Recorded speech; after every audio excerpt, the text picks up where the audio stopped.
ले आओ उस दासी द्रौपदी को इस राजसभा में।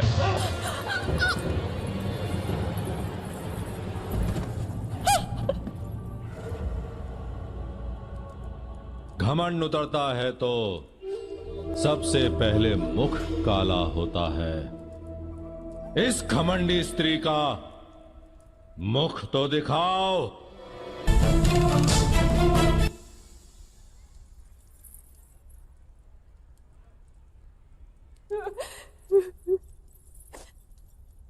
महाराज, हस्तिनापुर की राजसभा में ये किस प्रकार का व्यवहार हो रहा है? मैं कुरुवंश की कुलवधू हूँ, कुरु राष्ट्र की प्रतिष्ठा हूँ।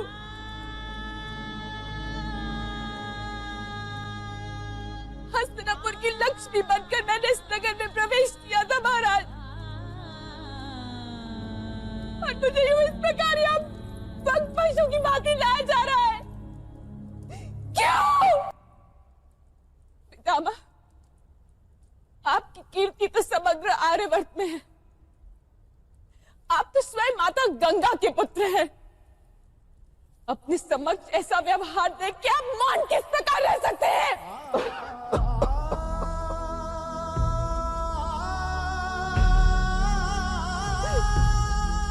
गुरुद्रोण,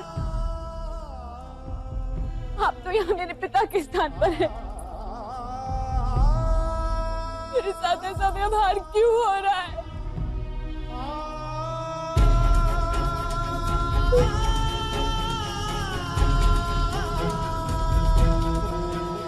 महाराज, आपके पुत्र इस प्रकार मर्यादा भंग कर रहे हैं, उससे आपके मुख पर लांछन लग रहा है। आप इन्हें रोकते क्यों नहीं? एक दासी को अपने स्वामी का आदेश मानना ही पड़ता है।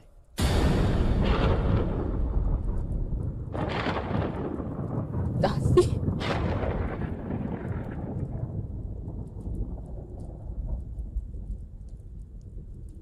दासी हूं मैं? इस प्रकार बन गई दासी?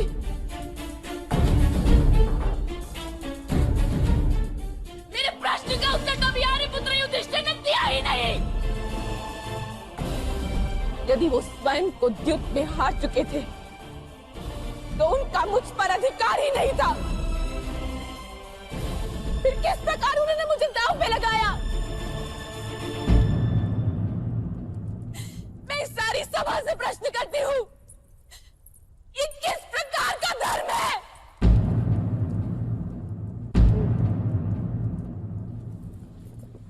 ये प्रश्न सभा से क्यों कर रही हो तुम?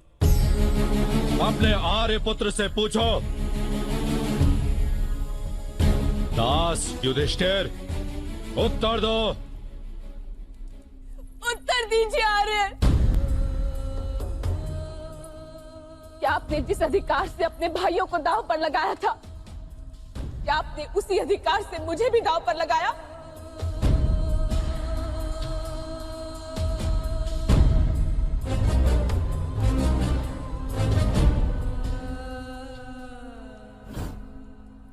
हाँ मंचली,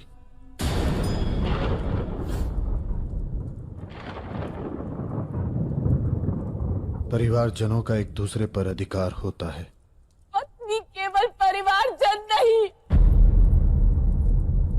पत्नी अर्धांगिनी होती है।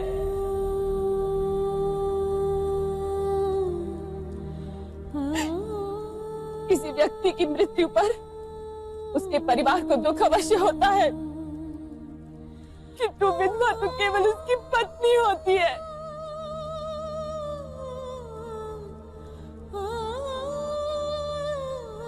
एक पात्र में पड़े मोतियों के बीच क्या वैसा ही संबंध होता है जैसे एक कुंडल में बांधे गए दो मोतियों के बीच? फिर आपने वैसा अधिकार मुझ पर कैसे मान लिया जैसा आपका आपके भाइयों पर है? उत्तर दीजिए, बोल मत रहिए।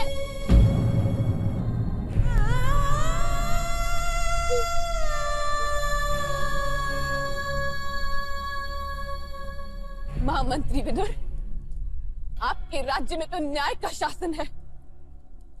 आप उत्तर दीजिए, क्या आपके राज्य में किसी व्यक्ति की संपत्ति पर उसके भाइयों का अधिकार माना गया है?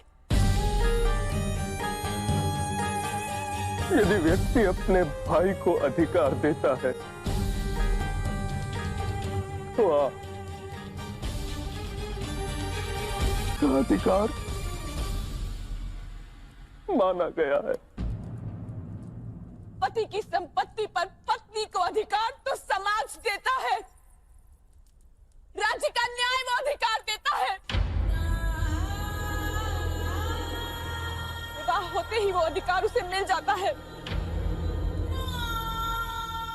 तो बताइए महामंत्री, जब आर्यपुत्र युधिष्ठिर ने अपनी सारी संपत्ति दांव पर लगाई, तब मेरा भी अधिकार था उस पर। फिर उन्होंने मेरी अनुमति क्यों नहीं ली? उत्तर दीजिए। दासी द्रौपदी, जब तुम लोग द्यूत खेलने के लिए हस्तिनापुर आए, तब क्या तुमने अपने पांचों पतियों पर कोई मर्यादा लगाई थी?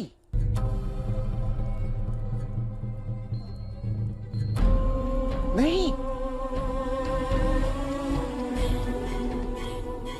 तब तो तुमने अपने पति को अपनी सारी संपत्ति हारने का अधिकार स्वयं दे दिया।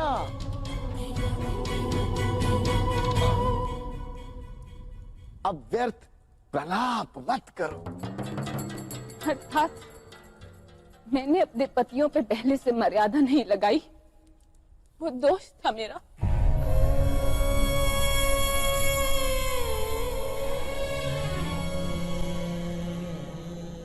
मैंने अपने पतियों पर विश्वास किया,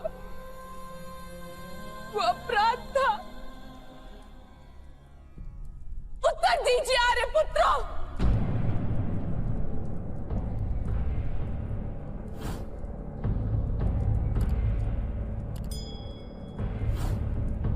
मेरे तो अनेक प्रश्नों के उत्तर देने होंगे आप सबको इस सदन सभा में। आर्यपुत्र अर्जुन, आप उत्तर दीजिए। क्या आर्यपुत्र युधिष्ठिर ने मुझे द्यूत में हारने से पहले आपसे अनुमति ली थी?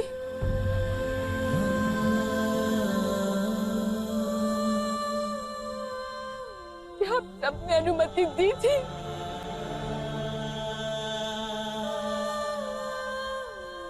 क्या आप सबने मिलकर मुझे सम्राज्ञी से यूं दासी बनाया है? दीजिए।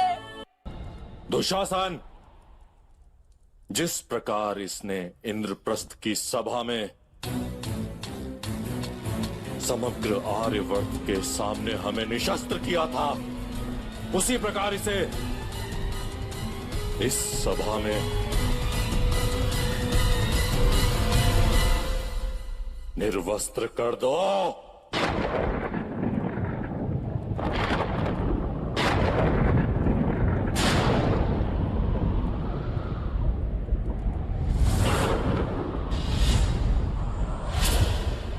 दुर्योधन! मर्यादा बनो!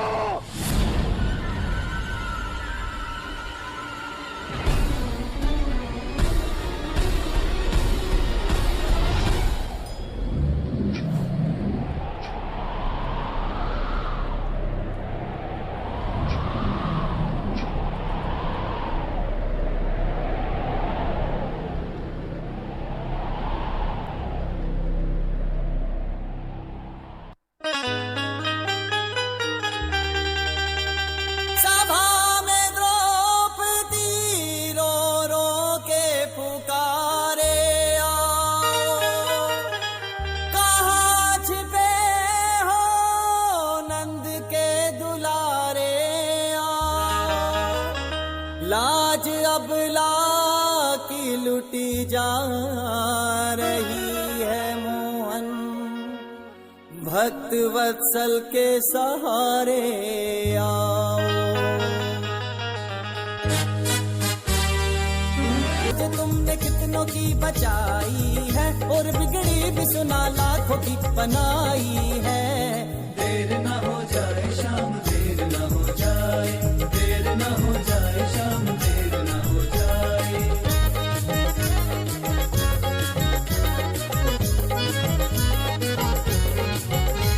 जब भक्त के तेरे लाज गई तब क्या होगा फिर आने से, तब क्या होगा फिर आने से। जब खेती सो गई तो क्या होगा अमृत बरसाने से। देर न हो जाए शाम, देर न हो जाए, देर न हो जाए शाम, देर न हो जाए।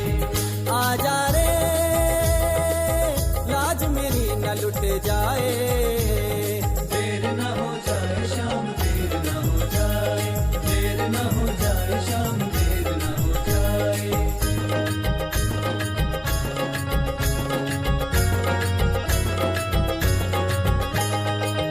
अब तो अपने सभी हो गए पराए, बैठे हैं यहाँ पे सर को झुकाए। कुशासन खींचे मेरी साड़ी सभा में, इज्जत मेरी बचे ना बचाए। वो सारी दुनिया के आगे बदनाम मोहन, वो सारी दुनिया के आगे बदनाम मोहन हो जाओगे। मैं जान दे दूंगी जो तुम नहीं आओगे। शाम देर न हो जाए, शाम देर न हो जाए। आजा रे लाज मेरी न लुट जाए। देर न हो जाए शाम, देर न हो जाए, देर न हो जाए शाम, देर न हो जाए।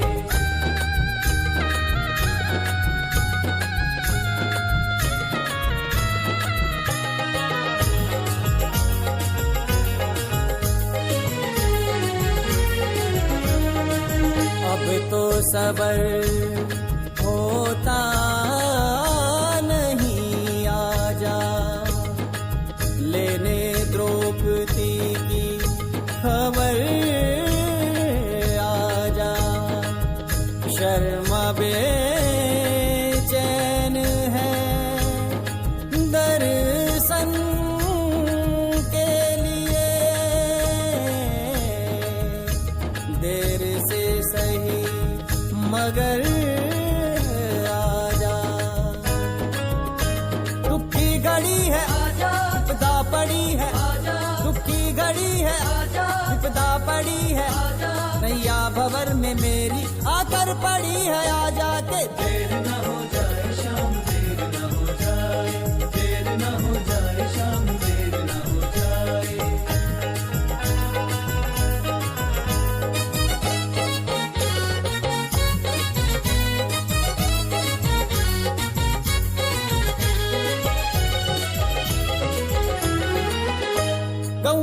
कसम है, तुझे ग्वालों की कसम है, तुझे ग्वालों की कसम है। राधा की कसम है, तुझे रुक्मण की कसम है, तुझे रुक्मण की कसम है। आजा के तेरे चाहने वालों की कसम है। देर न हो जाए शाम, देर न हो जाए, देर न हो जाए शाम, देर न हो जाए। आजा रे लाज मेरी न लुट जाए। देर न हो जाए शाम, देर न हो जाए, देर न हो जाए शाम, देर न हो जाए।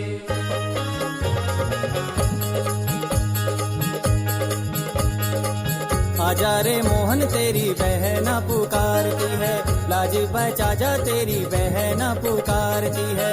उनके पुकार शाम आए हैं, लाज बहना की वो बचाए हैं।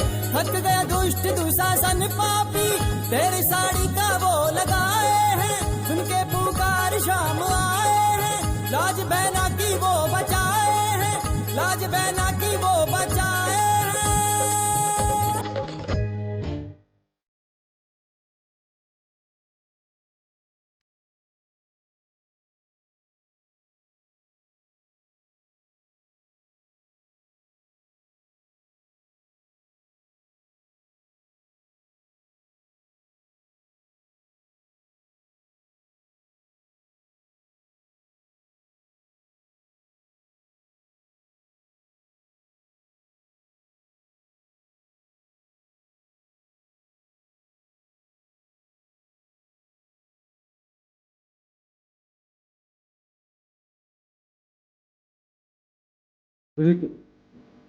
इस प्रस्तुति के लिए जोरदार तालियां और जोरदार तालियां। साक्षात भगवान कृष्ण के रूप में द्रौपदी की लाज बता रहे हैं श्री कृष्ण नारायण।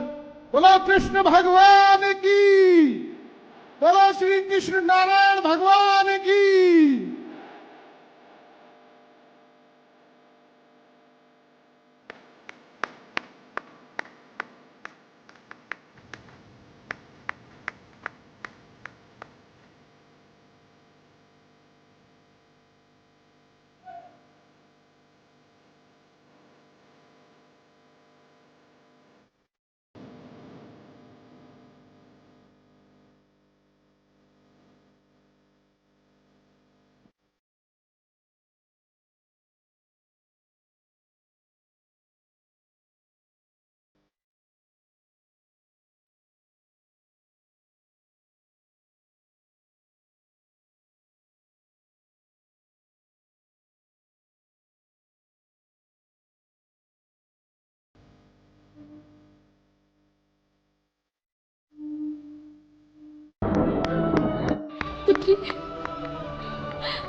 महाराज धृतराष्ट्र, आज आपके अनुज सम्राट पांडु के परिवार ने एक बार फिर से उपकार कर दिया है आप पे। जाइए, सुख भोगिए। तो जब तक सुख दिखता है तब तक स्मरण रहे, जिस दिन मेरे पुत्र स्वतंत्र होंगे उस दिन आपके सुख का अंत होगा।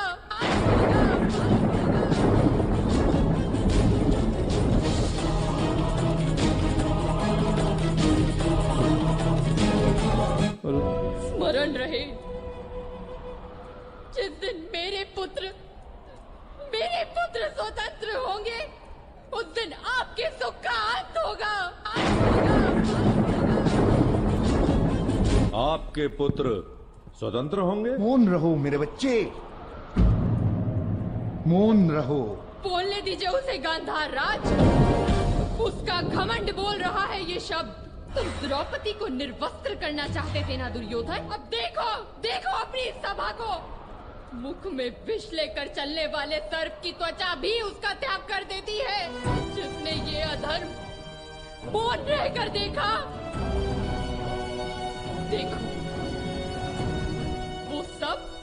स्वयं सर्प के भांति निर्वस्त्र हो गए हैं।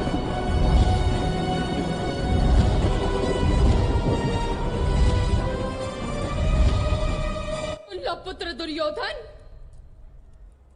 शीघ्र ही मैं द्वारिका जाकर कृष्ण की नारायणी सेना हस्तिनापुर के द्वार पर लाऊंगी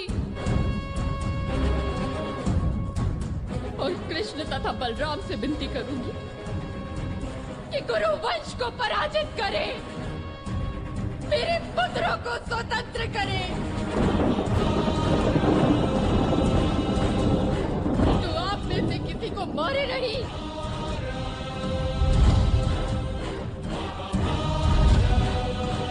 कि मेरी पुत्र वधु के अपमान के प्रतिशोध का उत्तरदायित्व तो केवल मेरे पुत्रों का है। और ये कार्य